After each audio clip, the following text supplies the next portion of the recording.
My man Moe Z MD gonna join us.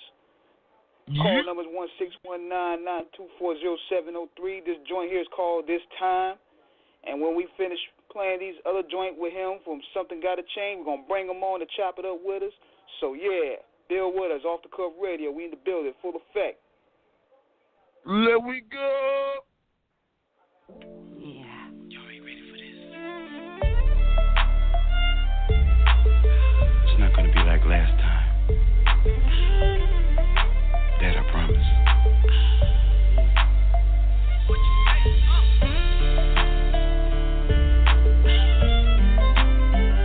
What you say? You're gonna see a difference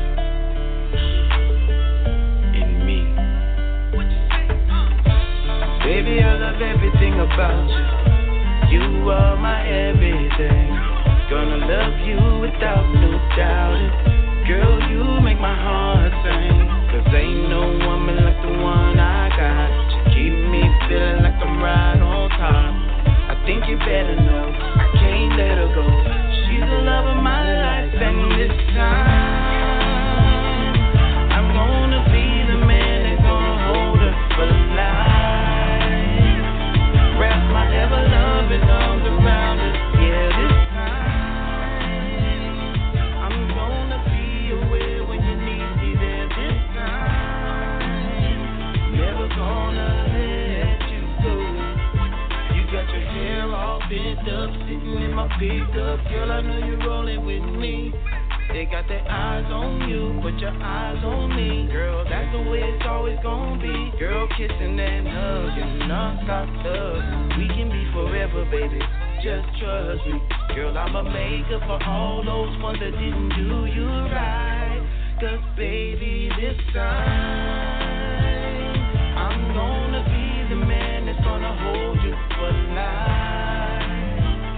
Wrap my ever-loving arms around you. Yeah, this time I'm gonna be aware when you need me there. This time never gonna let you go. I don't want no other woman. No way. She may come with all the drama. No play. I'm only gonna love you. Okay, but no one else above you. Okay, ride off in the sunset. You'll regret. You don't have to worry no more. You got the best in me, so invest in me, and I'm never gonna let you go. This time I'm gonna be the man that's gonna love you for life. Wrap these loving arms around you. This time I'm gonna be aware when you need me there. This time never gonna let you go. Okay, this time There's no pain. Don't stick all over you like some candy stain. Stay on my brain while I'm on your mind. Grind so hard, that's why I'm so fly. I'ma be the one that's gonna love you for real. Not holding back, baby, you know the deal. So this time we're gonna love each other for life. This time, yeah, I'm gonna be the one to push a hard line. You're from my heart and from my soul. Gonna be together till we both get old. The world's so cold, I'ma be by your side. You know how I ride, you know it's suicide. There's nothing that I wouldn't do for you. I'm gonna be the one that's gonna adore you this time. I'm gonna be the man that's gonna love you for life. Wrap these loving arms around you, girl. This time I'm gonna be aware when you need me there. This time never gonna let you go. This time, baby.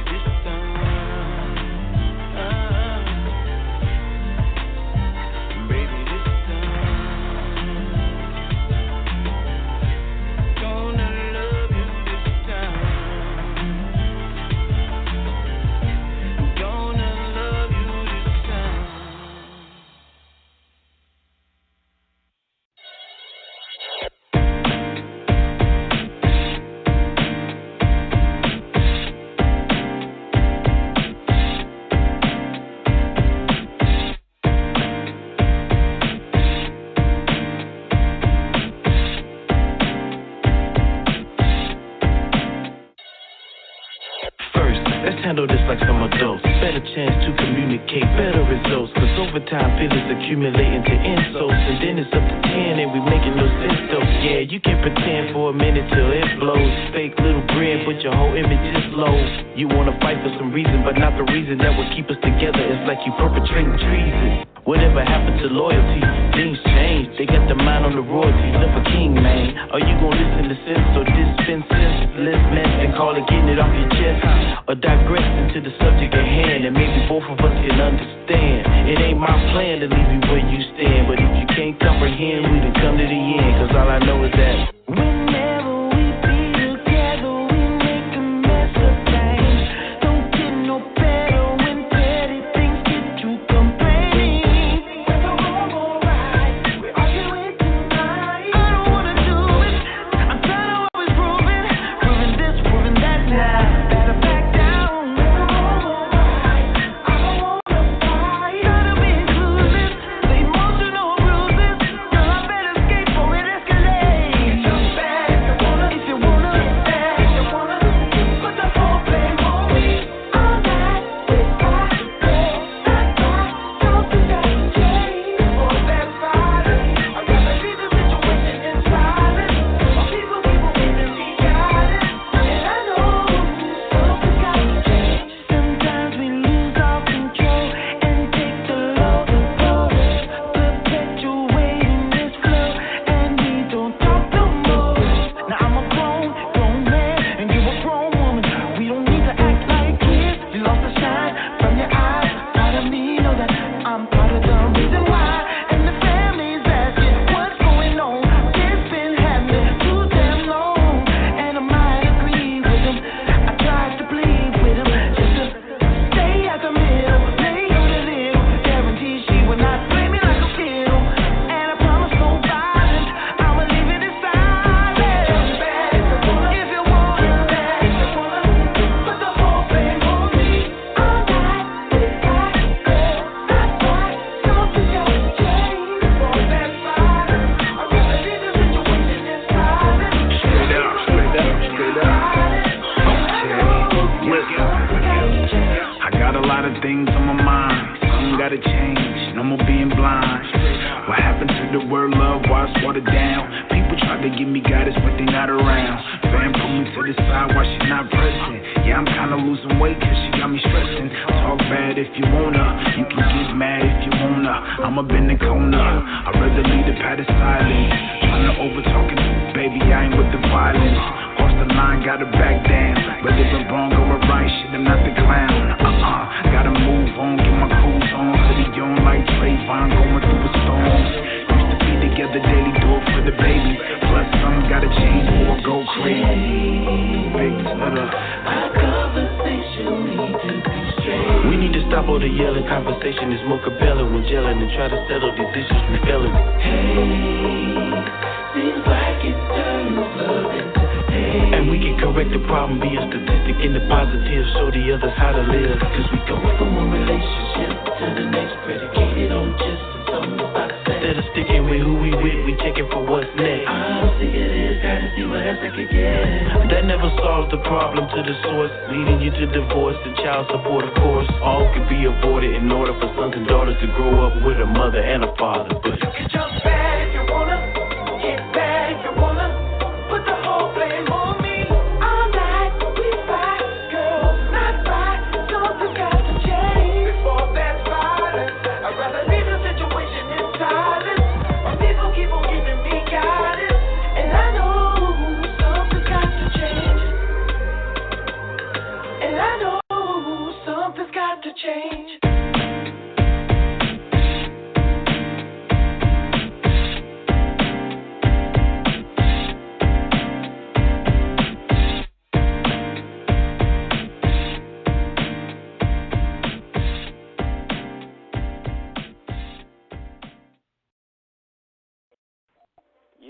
Yeah, we are back in the building, the Guillotine representing. That was some joints for my man Moe Z MD, and we about to bring him on right now. You on, brother? Hey, what's happening? There's a legend, Round of applause, my brother. This man is is a What's pioneer cracking, right here. man? 30 years strong. Yes, sir. For a long Well, road. my man, Huh? what's going on with you, brother? Oh, man, everything. Multitasking. Man, still Welcome doing to the Off the Cuff Radio. We appreciate you coming. Say Oh, welcome man, to no Off the Cuff problem. Radio. No problem at all. I appreciate you having me on, man. Look, man, I mean, from us to you at Off the Cuff Radio, the Guillotine, man, I mean, to have a legend such as yourself, you know, we are humbled, we are so gracious, we are so appreciative. I mean, you're another link in the long line of the lineages of legendary left coast / west coast, you know, immortals. Yes. You know. Yes, sir. You know, we appreciate you, man. So I appreciate you guys too, man. Yeah, I mean, for our listening audience that may not know about your full history, tell us a little bit about, you know, what the great Moe Z MD, you know, started and how he became the legend that he, you know, how he came into the legend that he is now today. It's a long, long road, boy. I tell you, I started when I was really young. Didn't know that I was producing, but I was recording all the time from cassette to cassette, trying to bounce back, you know, playing different instruments and everything. But I started playing in church. Excuse me, I started playing in church. But even to take it further back, I was performing at 5 when I was in Mississippi. I was born in Mississippi. And so my mom and dad would have me performing at all these different places, and then when my sister was born, and she could sing and barely could talk, they was like, you know what, we need to go to California.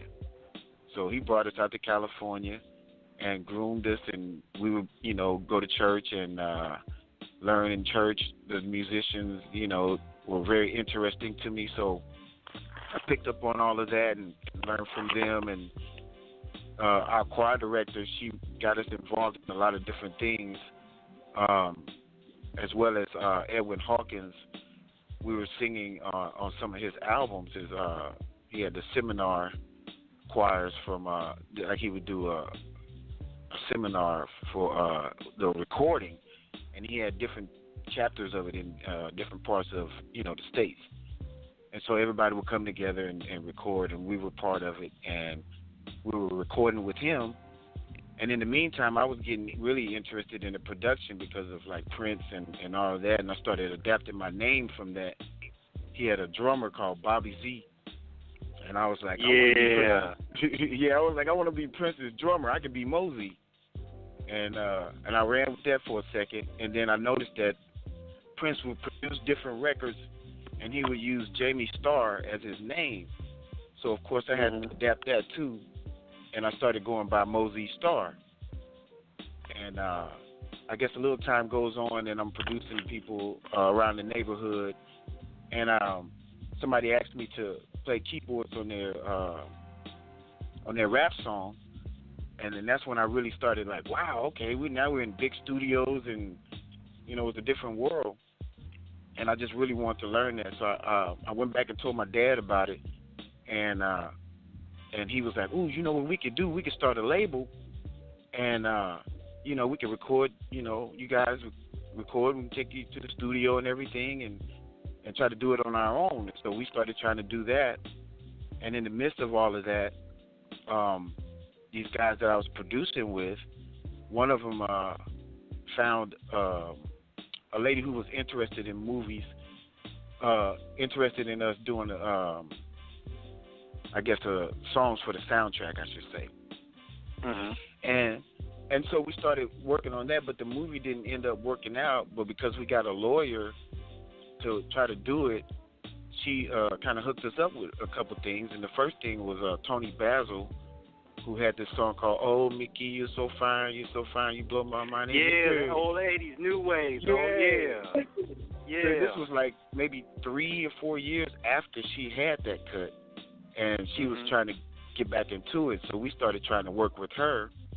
But right at that time, Janet Jackson was getting hot, and Janet wanted her to choreograph with her, and so she stopped doing her thing. So in the midst of all of that, we ended up hooking up with Keisha Campbell. She was 19 at the time, and she had a record deal with Capitol. Is that when y'all did her debut for Love Me Down and all that on her self-titled album? Or was that a little later on? This was in 1988. Okay, 88. So this is way before she dropped her solo. Yes. Yeah, she was trying to do the solo thing then while she was shooting movies like House Party and all that. Gotcha. And she had a deal with Capitol. Okay. And also through that, I was producing a lot of pop through that. But the people who I had managing me didn't want me to do pop, hip hop, and I had a lot of people in the hood asking me to work with them, and Snoop was one of them, and I couldn't really do it because of them.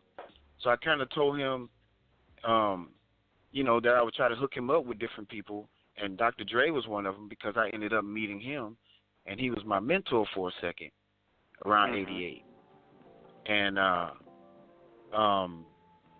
so I was hanging with him for a while. I was there when they did All in the Same Gang. I was there when Easy did his part. And it kept making me more and more interested, like, oh, my gosh. But I couldn't do rap. They wouldn't let me do rap. So a little time goes on now. We switched managers, and we got Norm Nixon, who used to play with the Clippers and Lakers, Debbie Allen's husband. He's managing us now. And so we're doing a couple more things. This kid, Brandon Adams, who was Michael Jackson's in Moonwalker, the little boy that was dancing in there. He was he had a record deal with MCA, but it was through Ron Isley and Angela Winbush. So we was working with them and still developing my skills and everything. And after a while, I had to break away because they just wouldn't let me do hip hop. And my dude Radio, who was signed to Interscope, he was one of the ones who helped develop Snoop when he was younger, as a rapper, and Domino. And he had a record deal, and I started working with him through Interscope. And that's how Tupac heard of me, because he was in the office and heard the stuff that we were working on, and he was like, I want to work with this dude. And asked me to send him a cassette with a bunch of beats. So I sent him a bunch of beats and some cats that I had that I was developing as producers. I put some of their tracks on there. And he had songs to all of them, but he didn't end up recording all of them. But had me go to the studio the next day to do some remixes to see how I worked. And so that day I did Cradle to the Grave, off the Thug Life album. Off the Thug Life album, yep. And I did it at the same time as Lord Knows and Running from the Police. But I was doing them all as remixes, right?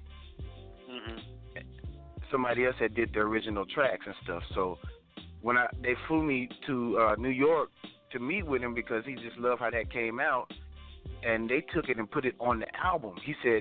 He told me that day, he said, we're going to put it on the album. We're not going to make it a remix. We're going to make the original song on the album. And I'm like, oh, wow. And so within a few days, it was on the radio. And I was just bugging out because I was like, 1 week I'm sitting at the crib trying to figure it out. Next week I'm on the radio with Tupac. Just bugging out. And that same day we were in that studio in Quad in New York, we did Outlaw. And then, we did the rest of them about 6 months later. I had came back to California. He came out here, and we did a whole bunch of them around that time. Throw Your Hands Up and Sucker for Love, which was Do for Love at first, my version of it, and then they re-released it, Shocking. Soul Shocking and what's his name? They did the remix of it for his other album. Now was that with the Bobby Caldwell? You said for Do for Love. Was that the Bobby Caldwell? So that was the Bobby Caldwell sample. Yeah. But when I did it all instruments. They used a sample on their version. Gotcha. got you. I mean, what was that West Coast? Oh, go ahead. I was just gonna say I forgot some things, but that's how, I mean, my career was just like that. I did so many different things in so many genres that it's a little difficult for me to remember everything as far as timeline wise. But like after I finished working with Tupac and he went with Death Row, I tried to get my label on Interscope and almost did it until Dr. Dre started Aftermath and they gave him the money. And so I didn't know what to do then. And then I got a call from John Mellencamp wanting me to work with him. Ah, yes. The Indiana immortal himself, John Cougar. Ah, yes. The true American. He hates that Cougar. Yeah, John Cougar Mellencamp, man. Jack and Diane, Rumble Street. Yeah. Man. Yep. And I was just supposed to do just one song with him. It was the last song on the album, and they just wanted to see what I could do. But my publisher told me I was producing it, right? So I'm like bringing all my instruments from California, and it was big stuff. I had the Moog, and I had the Fender Rhodes, all that stuff. My turntables, I was scratching everything. He was like, "What did you bring all this stuff for?" I just wanted you to like do some drum loops. And I'm like, they told me I was producing, and he said, "No." Yeah, he laughed like you did. Everybody laughed. He said, "I produce myself, Mo." I'm like, "Oh, all right, cool." He said, "Well, show me what you would do." And he started working on this song. He had the acoustic guitar. Everybody sitting around like trying to figure it out. And then I went in, I had them headphones on because they couldn't hear what I was doing because it was all electronic. And so he said, "Man, you over there bouncing. I want to hear what you did." And I put it on, and he was like, "Oh, my gosh." And then while we was recording it, I started singing little backgrounds to what he was doing. And he was like, "Man, you want to go in there and sing background?" And I went in there and sang background. He was like, "Hey, what do you think, you want to join the band?" And I'm like, "Well, heck yeah, because I don't know what I'm going to do right now." Hey. I got Me Against the World on the radio, and Tupac not even messing with it no more. He on the All Eyes on Me. And, like, it was just months. You know, we were supposed to drop that other single, what was that mother called? The one with Easy Moe B did the track. Hey, Moe B, drop that. Temptation, yes. Yeah, man. Me and my brother who sang on Cradle to the Grave, we did a remix to Temptations because we was trying to get our group out called Character. And so we was actually singing like some R&B, KC and JoJo kind of vibe. Oh, man, and the next thing you know, they was like, "California love." I'm like, no. What the heck? I mean, we're listening to all of this, and I'm like dumbfounded because I mean, your musical pedigree has touched from so many people in so many diverse genres. I mean, right? You can't plan for that kind of eclectic experience in terms of who you've engaged in. I mean, this is like, you are the lineage to so many legends. I mean, how does that feel? It feels crazy. Because, you know, for me, it's never been about the hype. And that's why a lot of people don't really know who I am, because I never had a publicist to put me out there like, look at this guy, he produced this and he produced that. You know, it was all about the work and coming up with interesting songs and vibes and mixes and, you know, stuff to make people go, wow. But, you know, I used to listen to a lot of obscure people, and it turns out, you know, that I'm like that, you know. In a lot of people's eyes, I'm kind of a legend, but in a lot of people's eyes, they have no idea who I am. And I can't say I blame them. I went from genre to genre almost simultaneously with no publicist, and people not knowing who I was. By the time they figured out who I was, I had moved on to a different thing. You know, like by the time people got used to me with Mellencamp, I had moved on to the Wallflowers. And everybody's like, "Oh my gosh, we want you back." And I'm like, "I know, I want to be back, but me and John don't get along, you know." Mm-hmm. When you talking about, and I've read about how you went from genre to genre, starting out with gospel and then inevitably ending up with the rap genre and the hip hop. how was the transition from all of that? I know you spoke a little bit about it, but how hard was it for you to transition, and which one did you like working with the best? I think it was really easy for me because, being a musician, I always approached my tracks like a musician. So I would always picture a band trying to play these things that I'm doing, even if it's like some instruments that are not band-like. So when switching to a genre where it's like rock, of course I had to learn a few things from the masters. They had made major hits off of that. But being able to take what I already knew and even surprise them in some things, but still understand where they're coming from. I grew up listening to John Mellencamp and Bruce Springsteen and, the Eagles, all the way back. I'm just that, I'm from Mississippi, and the soul, they would listen to everything. Everything would come on the radio. 1 minute it would be blues, the next minute it would be rock, the next minute it would be gospel, So I was just used to being able to understand the different things that people were doing in the music. Now, what I wanted to shoot to you was, you talked about the transition of, coming from gospel to rap, and I found out that you were contributing to possibly one of the hardest tracks ever heard, and that was Spice One's "Born to Die" from the Tales from the Hood soundtrack. What was the creative process like for that? That was a bananas creative process. That was weird for me, but we did it at my publisher's house. We got there, we had no idea what we were going to do, but they wanted it to be really eerie and like for the because it was like a scary movie, but how you say it, satirically or satirically? It was like a satire. Yeah. Satire. Okay, satirical. So I'm doing all this research. They send me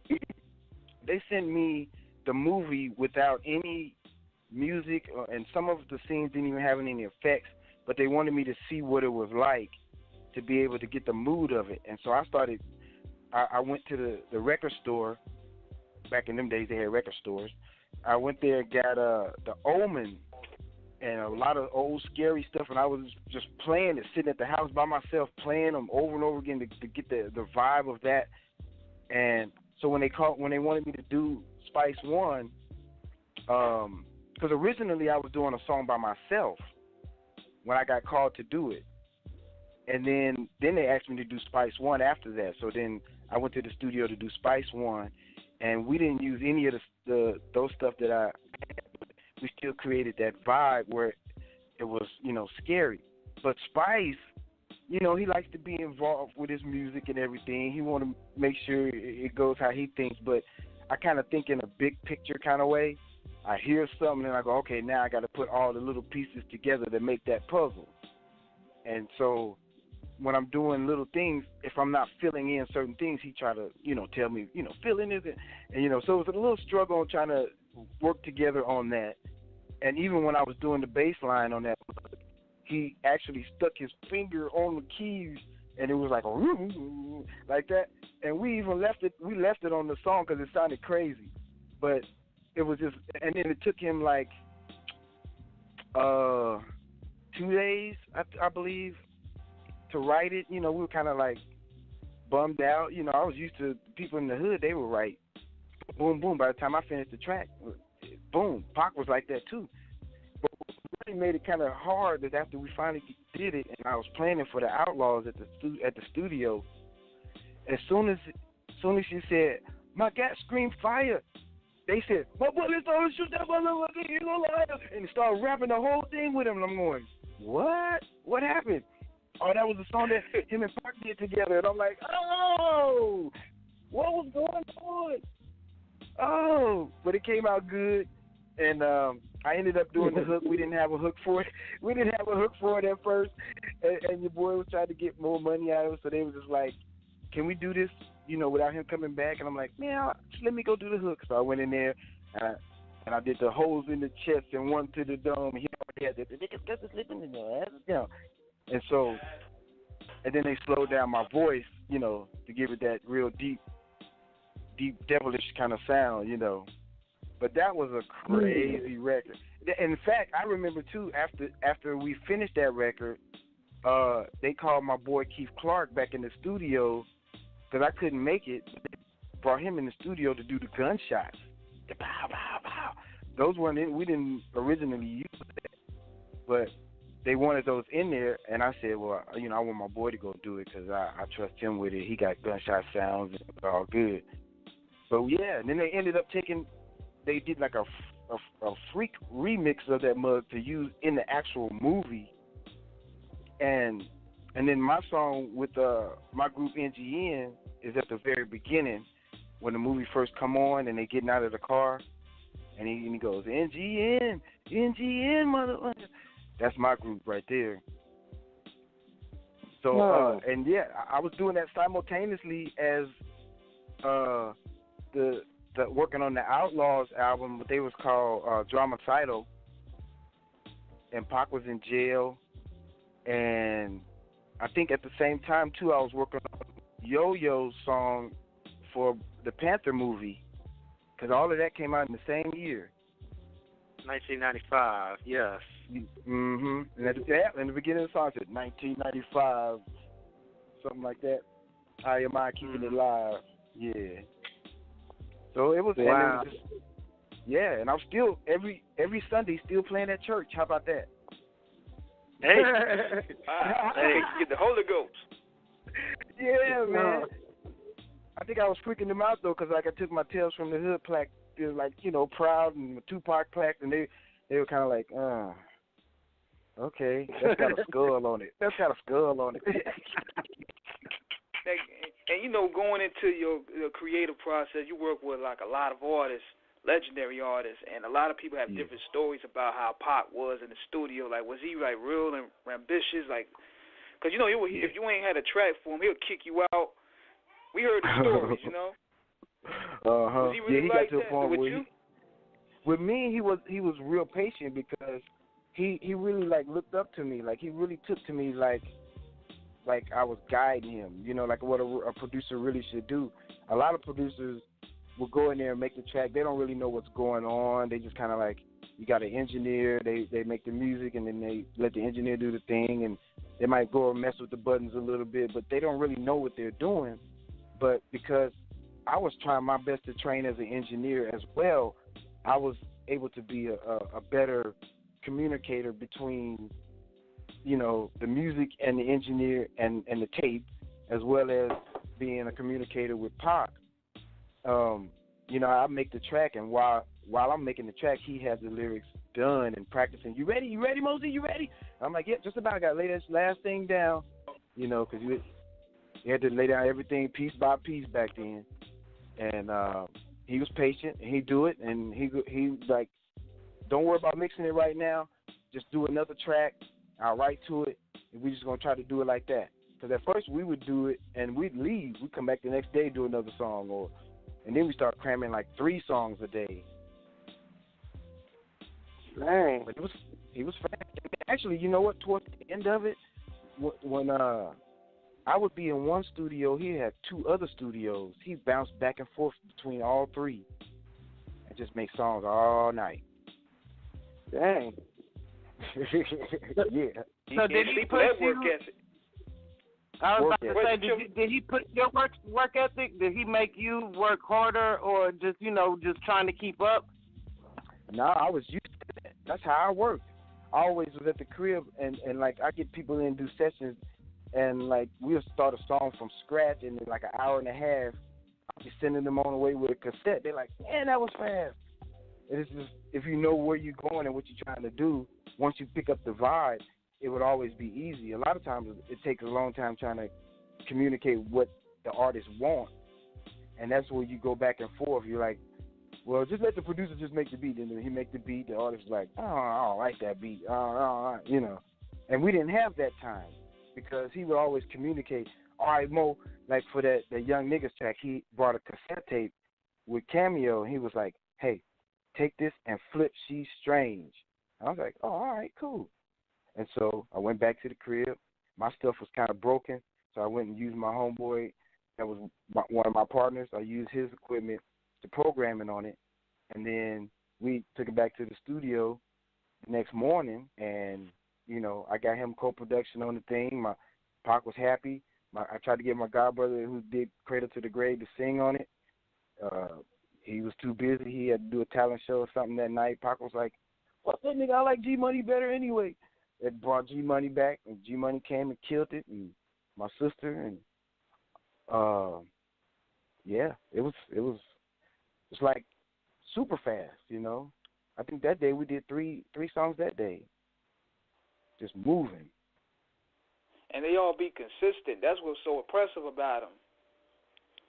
Thank you. Yeah. Well, I mean, when you got an engineer, dope. Man, my engineer was A1, Hun Thou Wow, 100 Thou Wow. Paul Arnold, he was with New Edition back in the day when they were first starting out. He was like one of the engineers. He played drums and stuff sometime for them on tour when they first started out. And then he's just like all these different people that I had no idea he worked with. And like even at the time that we was working on Pac, he worked on the Far Side, their debut album, and like recorded and mixed that. I mean, dude had ears, like for real. I learned a lot from him.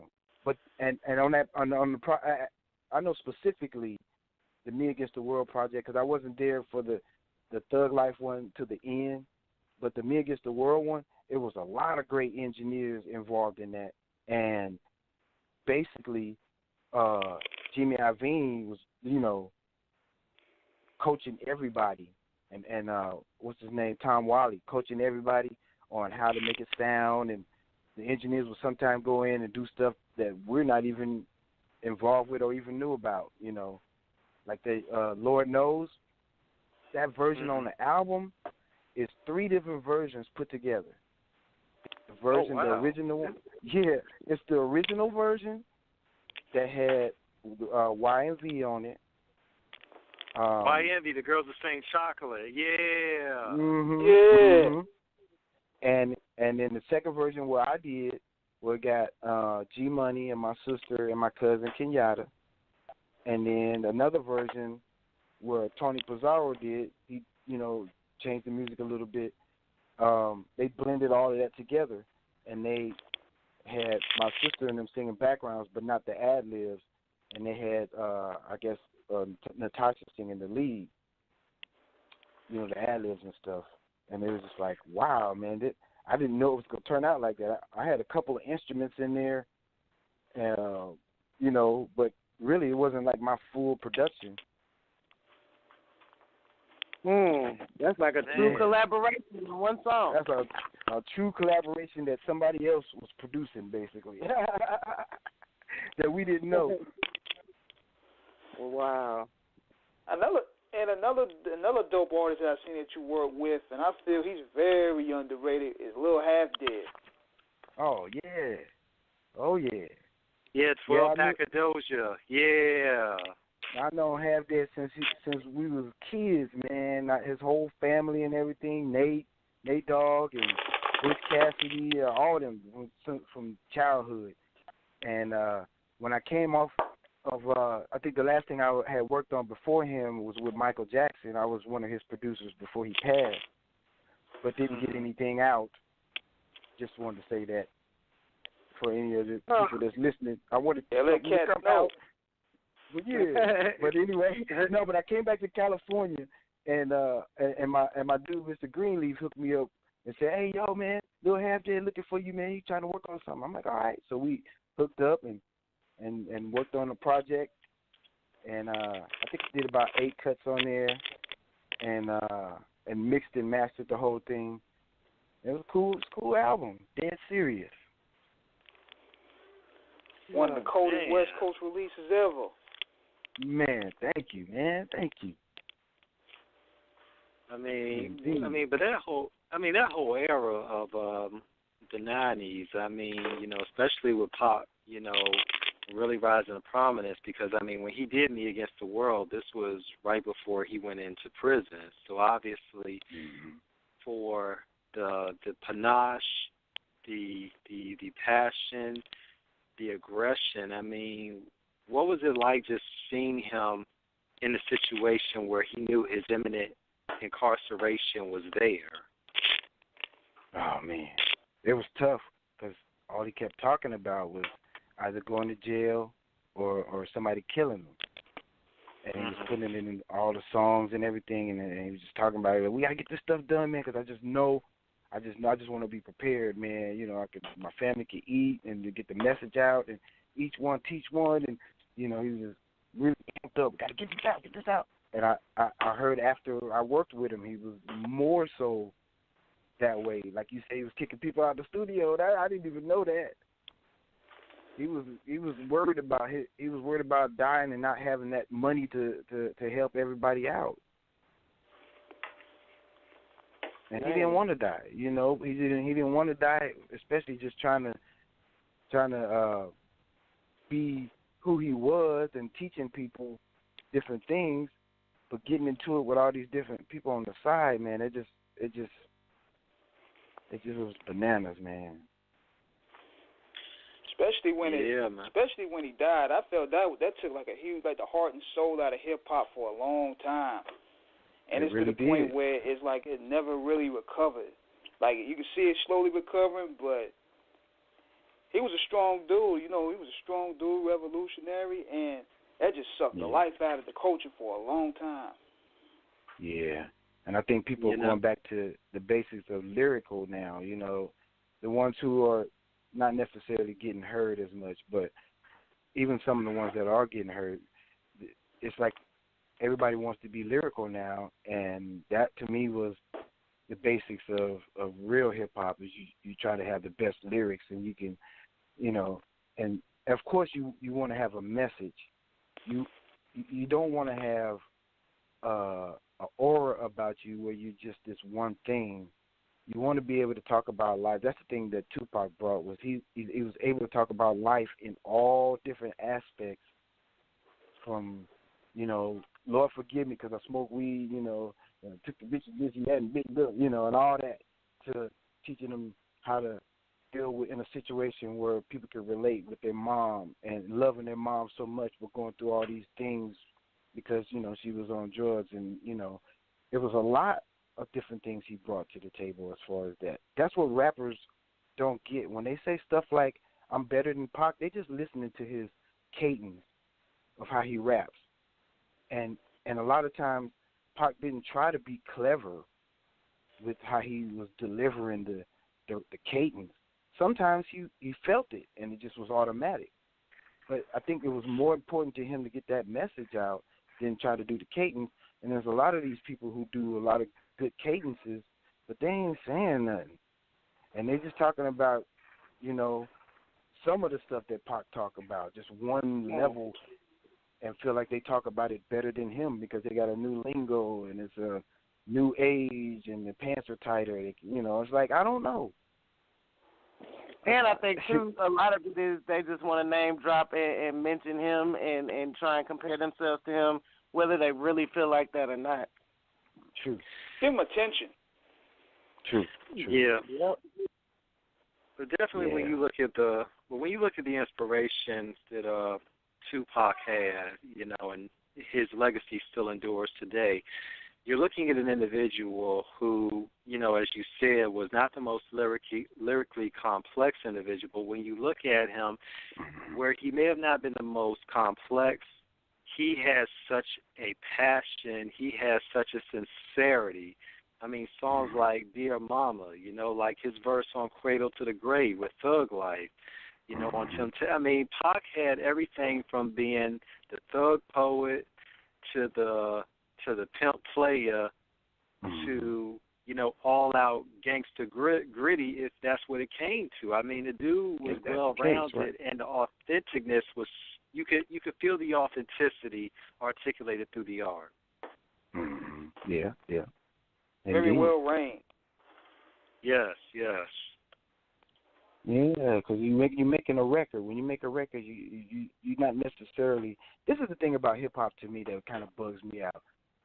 Everything that you do, if you don't live that, then you get like dogged out. But I remember like certain raps that was real popular back in the day, that it was a fantasy, but you loved the song. You knew that the person wasn't living in that kind of house, and you know that it wasn't driving this or had females all the time sucking on their toes and all that. You know that they didn't have that, but just the vibe of the song. It was a song. It was entertainment. But somewhere along the line, if what you're saying is not the real thing, then you know you're a phony. You fake. And I'm like, man, I write songs all the time that are fake for real. Like if I was singing songs, romantic songs about some, you know, certain situations that I know in my mind is not like that, but to sell the song, I say that. Like I feel like, baby, I come on my knees and yeah, okay, to sell the song, but in real life, it's a whole different thing. I think the imagery plays a role, because if you look at how a lot of guys coming in now, they're extra Camacho. They even angry on breakfast time. They even angry on dinner time. You know what I mean? These niggas don't smile at all. They woke up like this, ferocious. Yeah. like Kevin Hart say, you try to give them the laugh, they go, you stupid, dude. You stupid. They even you see them take pictures with fans. They even mad then. I'm like, good God, man, do you guys ever smile? They pay money to see you. You don't want to. They want this picture for life, you know. Dudes get paid to party and they over there mean mugging. I'm like, what's going on here? Yeah, gotta be hard. These niggas, they might get me. They might get me for my chain. And yeah, people like that. Look, E40 said it best. Practice looking hard. And that's what it is. A lot of artists think that if you smile or you show an image that's other than mean mugging, that it somehow represents you being soft and you know what I'm saying. But at the end of the day, Sid, the performance can't always be a mono look. You know, you got to be able to be versatile with your facial features. You know, but people don't. I'll tell you what. I was just gonna say, I'll tell you what. I'm a real playful person. Like I love to smile and laugh and all that. But if you cross me, then the other person comes out, the Hulk. You know what I mean? So it's like I don't want to be the Hulk in my portrayance of me. You know, so everybody thinks, oh man, he's just this hard ass man. You know, I put the nice guy out there. Hey, what's going on? And hope that nobody crosses. But they always take that for weakness. Like, you know, you a weak dude. And you know what? That's probably why your skills are so versatile too, because you're not as worried about the image per se. You're more worried about what the music sounds like and the talent that shines through. And that comes with having true talent. When you have some artists that are less talented, so they have to really push their image, and you can tell if you really listen to their lyrics, because at the end of the day, you know, they're so worried about what they look like on stage, you can't hear some of what they're saying, or their message isn't coming across, because instead of worried about what their message was and how they're portraying their messages lyrically, they're more worried about what they got on and the mean mug that they showing, and you know, or their chains ain't shining hard enough.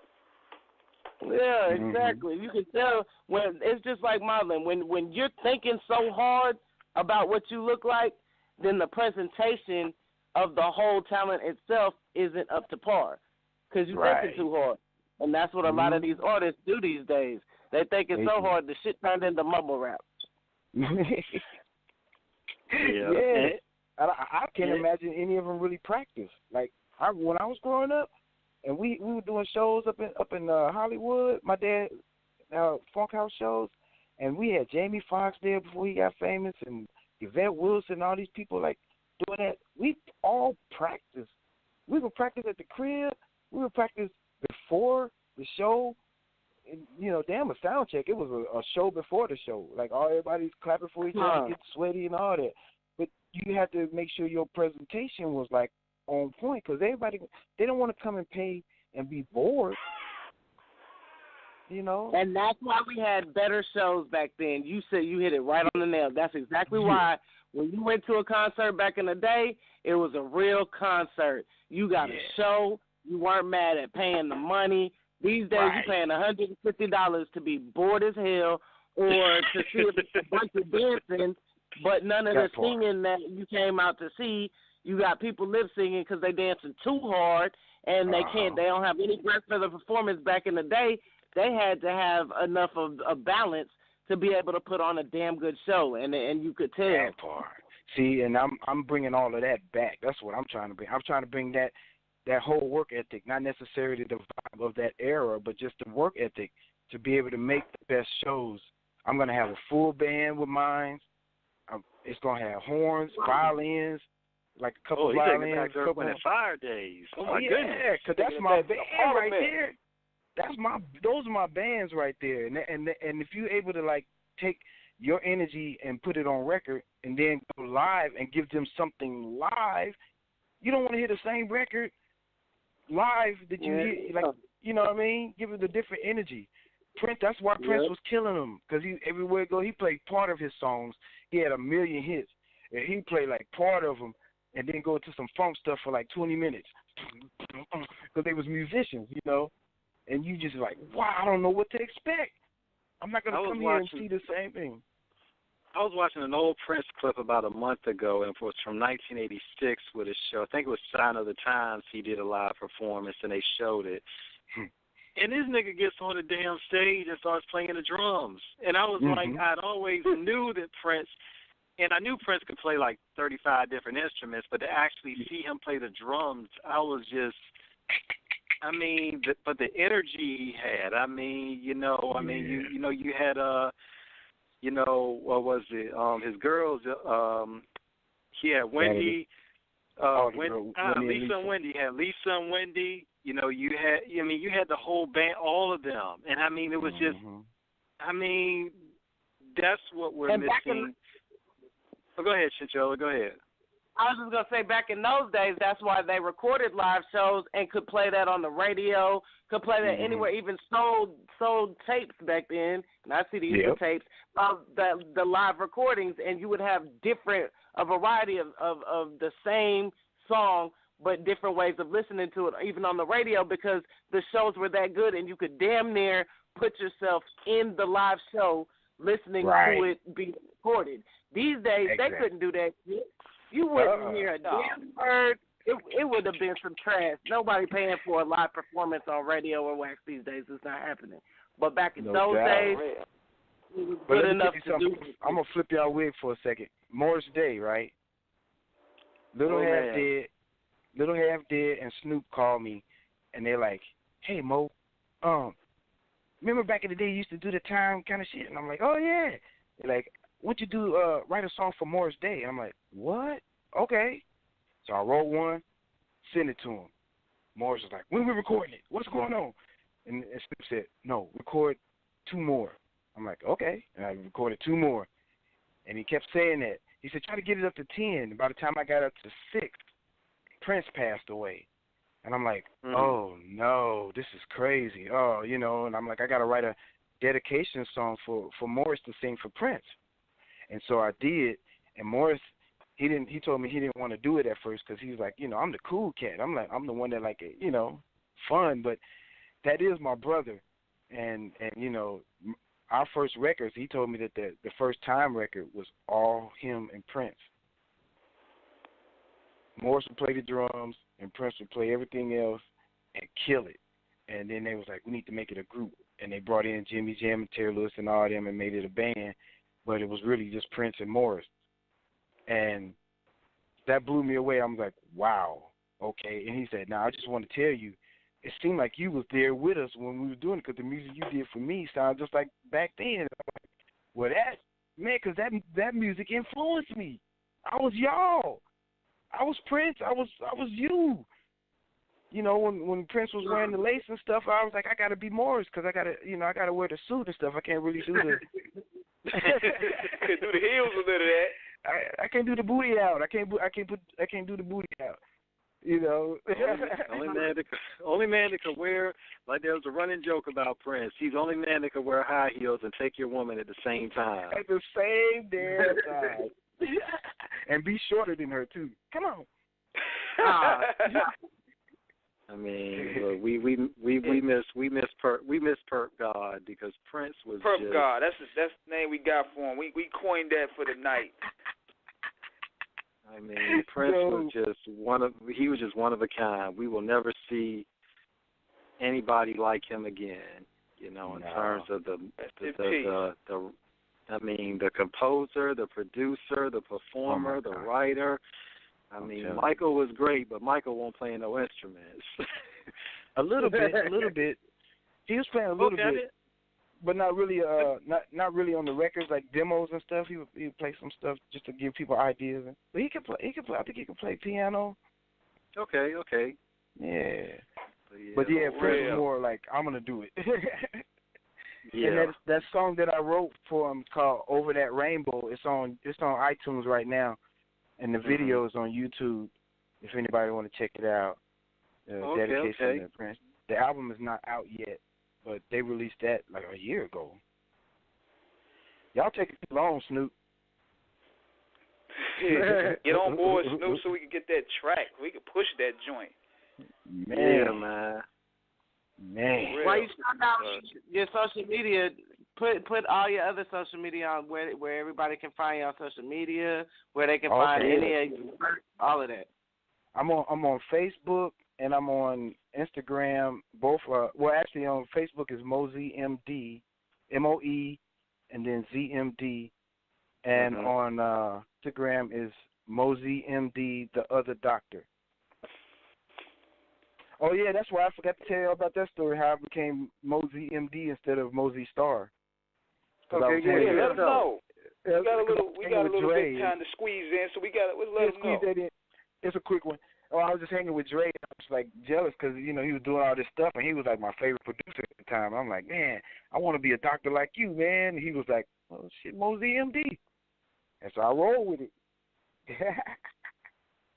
There you go.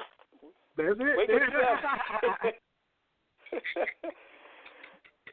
I dropped the song. Man, we about to wrap this thing up shortly because you know how time restraint is. But this was a marvelous show, man, and we appreciate all the gems that you gave us, and you definitely welcome to come back again for part 2. And if you have anything you want to plug or promote, just holler at us. We're gonna play it on the show continuously to get the word out there. And I also want to send a big shout out to Darcy. She be making these connects happen. We're about to send you some champagne. Yeah. She's definitely the one. She's the brains, the movement, the everything. If I don't have her right now, she's slow motion on her brother. She's making it move. Yeah, we gotta make her some noise for her. her. I'll tell you. Yes. Woo-hoo! So Darcy, if you listening, much love to you. Thank you for making off the cuff lethal with all these guests you bringing on. Yeah. For real, appreciate you so much. We appreciate it. I had a blast. And thank you for taking care of me, Darcy. My right hand. Definitely, man. We appreciate y'all for joining us tonight, man. We may be doing an impromptu show tomorrow afternoon at 12. We're gonna have VS Diamond on. So yeah, we getting on the gritty. Yeah, we getting on the gritty this year. We doing unexpected slots. We had the show with Gonzo last night. We're gonna have that up Sunday. Oh, dope. So we working, baby. We are working. We hitting that turf. That's what's up. I'm ready. Man, if I can, I'm trying to get headphones for y'all, man. Okay. That would be great. That's what's up. We love to hear his story. No doubt. We love to hear his story. I'm in a cell with my little homie half dead. Man, I mean that 90s era, man. We just we talk about it so much on the show because when you look at the just all the artists that came out during that time, you know, and the East Coast, of course, was doing anything but the West Coast. I mean, y'all just brought such a whole different energy. I mean, especially going to the 90s. I mean, you had Twins, you know, you had Dove Shack, you had L.A. Nash, you had Deadly Threat, you know, you had Sinister, you had King T, who was still going hard, the Alcoholics, Exhibit, MC8 dropped his debut. You know, I mean, you know, you had Caution, you know, with Gonzo, of course. I mean, you know, Cam.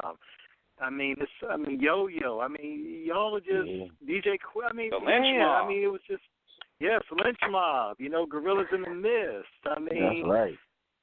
You know, you had KD, Ask Gas for Cash, No One Rides for Free. I mean, man, I mean, just Nate Diggity. Nate Dowd. Won't nothing but a gangster party, y'all. Oh, man. Daz, man. Daz Corrupt. Ooh. And can't forget 7669, of course, from a bad block at, you know, NY Envy, of course. Yeah, right. And even though people want to laugh, the Death Row version of Hammer. Yeah, I got that Funky Headhunter album. That joint was dope, nigga. I liked it. The Funky Headhunter, Pumps and the Bumps. Give Hammer his respect. Even though he was in that Speedo, I couldn't rock with it. But hey, give my man his props. Hey, you know who produced that? My homie, Demetrius Shipp, Senior, the one whose son played Tupac in the movie. For real? Yeah. Oh my goodness. He produced that, and he produced Toss It Up for Tupac too. No wonder Demetrius knew Tupac got the Tupac roll down. His daddy was linked with it. Man, look, Demetrius a young shorty watching the Toss It Up video and everything.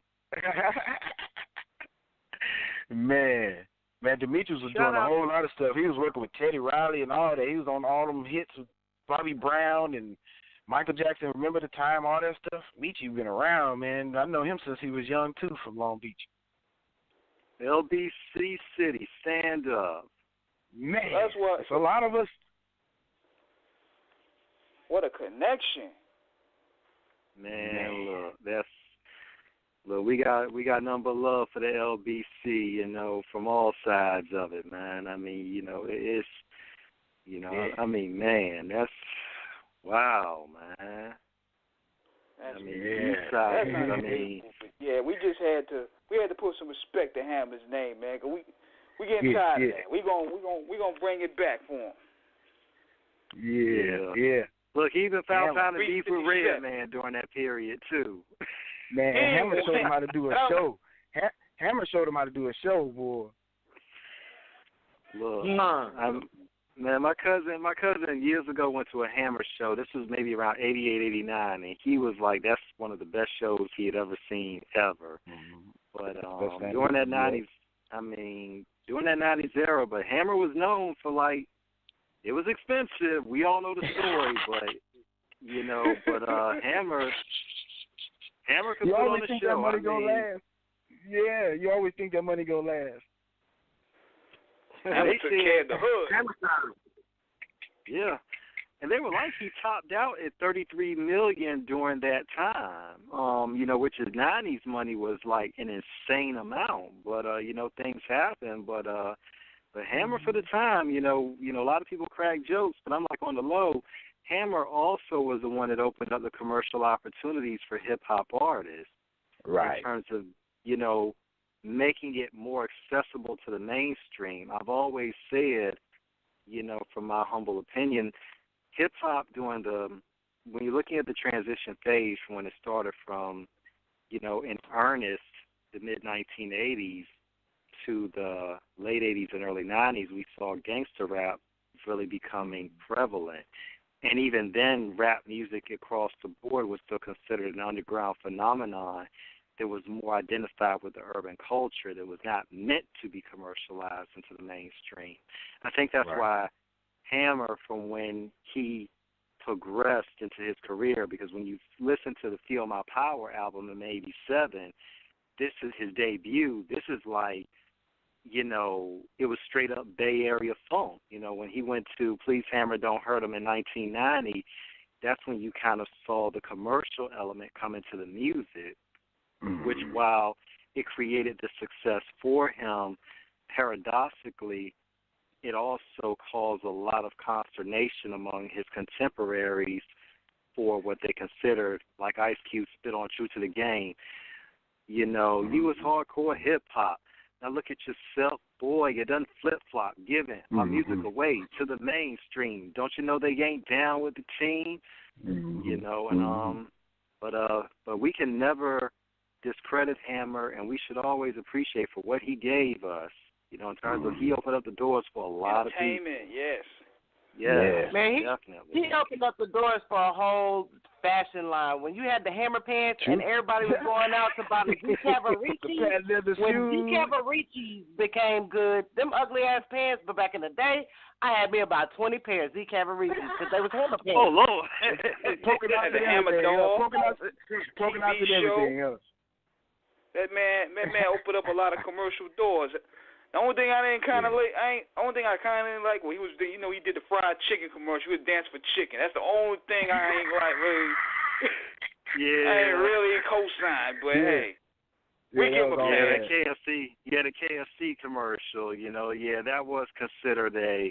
Source Magazine hit him up in that some years ago where they talked about the low points for him and, the dancing for chicken commercial. They ain't want to see him, though. They want to see him in that. On some street tip, them 357 hitters was out there ready. Yeah, I heard you don't mess with him. He for real. Glad you wrote to, but he for real. Well, people forget Stanley Kirk. Stanley Kirk Burrell. He was from the streets of Oakland, and his brother Lewis was no joke either. Those boys were straight up Oakland gangsters in terms of the streets, in terms of knowing the streets. Matter of fact, quick story. There was an issue in the Source magazine. It was an issue in the Source magazine where one of the writers, Reginald C. Dennis, he had got apparently Lewis had called up the Source because this is around the time the Source had been cracking jokes, I guess, too much for their preference, and basically Lewis told him in so many words, "We have problems." And I will send some people in there to show you how many problems we have. But he wrote, Reginald Dennis wrote that in an editorial in the magazine, and he had just said, just basically about all the stuff that had been going on. But there was never any situation where you heard about Hammer, getting tossed in the street like that to a degree. And if he did, there was, and if there ever was, we didn't know about it. We know that situation was handled. Straight up. Why y'all bullshitting? He probably still eating off some KFC for free. Y'all bullshitting. That nigga probably fast food right now off some KFC for free. Hey, food is food. Hey, them KFC residue checks is coming through for him. Y'all laughing to the bank, my nigga. Definite. No doubt. Wait. But yeah, guys, we about to go in and tune this in before they shut us down, man. Big salute to you for joining us. We got to have you back for another show. We got to have you back for another show. Anytime, put it on the calendar. Let me know. I'm gonna be dropping all kind of singles. And I'm gonna be dropping all kind of artists as well from the label real soon. So, yes, get me back home. Okay. There we go, man. On that note, I'm about to sign up out there before they kick us out. So we want to go in and get this show some closure. We ain't want to just cut off while we talking. So, big salute to you, everybody for joining us. For sure. Big salute to Moe MD for joining us for these 2 hours and chopping it up with us and blessing us with some gems. Big salute to Sandman, that Hunger Strike 3 coming. Get that Da Vinci clothing. It's too cold out there. You can't be wearing skinny jeans and wearing rainbow barrettes or whatever. You wear that Da Vinci right there. All right, be looking out for that All I Need by Young. You gotta go look out for that All I Need by Young. It's on Amazon and all kind of other shit. Just Google it and get it. And look for That's me. right. No bootlegging either. We're going to come find you. You support my man. It'll be hammer time, goddamn. Then it's out, shit, Joe. Yeah. Peace out, motherfucker. Right, hey.